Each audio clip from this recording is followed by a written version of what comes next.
Bahrain സർക്കാരിന്റെ പരമോന്നത ബഹുമതി നേടിയ വ്യവസായി ഡോക്ടർ ബി രവിപിള്ളയെ ആദരിച്ചു. തിരുവനന്തപുരം ടാഗോർ തിയേറ്ററിൽ നടന്ന പരിപാടി മുഖ്യമന്ത്രി പിണറായി വിജയൻ ഉദ്ഘാടനം ചെയ്തു. ബഹ്റൈൻ സർക്കാരിന്റെ പരമോന്നത ബഹുമതി നേടിയ വ്യവസായി ഡോക്ടർ ബി രവിപിള്ളയെ ആദരിച്ചു. വഴുതക്കാട് ടാഗോർ തിയേറ്ററിൽ നടത്തിയ പരിപാടി മുഖ്യമന്ത്രി പിണറായി വിജയൻ ഉദ്ഘാടനം ചെയ്തു.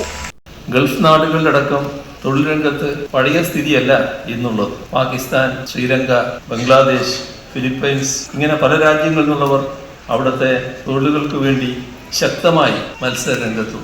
അത്തരമൊരു മത്സരം നടക്കുമ്പോൾ ഇന്ത്യക്കാരെ, പ്രത്യേകിച്ച് മലയാളികളെ അവിടെ തൊഴിലിനായി എടുക്കണമെന്ന് നിർബന്ധമില്ല.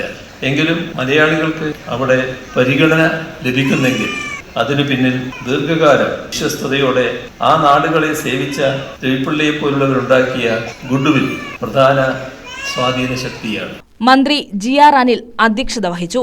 ഗോവ ഗവർണർ PS ശ്രീധരൻപിള്ള, നടൻ മോഹൻലാൽ, പ്രതിപക്ഷ നേതാവ് VD സതീശൻ, ബഹ്റൈൻ പ്രതിനിധികളായ Sheikh Mohammed bin Khalifa Al Khalifa, Ahmed Abdul Malik, മന്ത്രിമാരായ K രാജൻ, KN ബാലഗോപാൽ, രാമചന്ദ്രൻ കടന്നപ്പള്ളി, കോൺഗ്രസ് നേതാവ് രമേശ് ചെന്നിത്തല, BJP നേതാവ് V Muraleedharan, Sadiq Ali Shihab Thangal, NK Premachandran MP, CPI സംസ്ഥാന secretary Binoy Viswam, PK Kunhalikutty, S Ramachandran Pillai, Gokulam Gopalan, MV Shreyas Kumar, Shaji N Karun, Norka secretary K Vasuki, EM Najeeb തുടങ്ങിയവർ പങ്കെടുത്തു.